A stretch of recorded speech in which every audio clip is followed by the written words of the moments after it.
احمد سعد على ضبط الحائط الدفاعي وبيكلم لاعبته. اتلعبت على طول، حكم اللقاء جوه جول، جوه جول. بيتقدم فريق طلائع الجيش، عملوها وخلصوها وفي الجول حطوها احمد شديد قناوي. احمد شديد قناوي، لكن ايه، اتسرق فريق حرس الحدود. وادي الاعتراض، وادي عبد الحميد بسيوني. لو جبنا اللقطه من تاني في الاعتراض على الكوره اللي فاتت عشان يتقدم فريق طلائع الجيش بالهدف الاول اللي احرزه احمد شديد قناوي.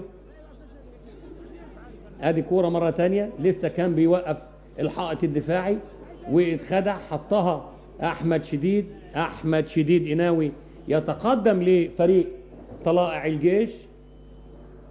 والاعتراض لسه موجود من عبد الحميد بسيوني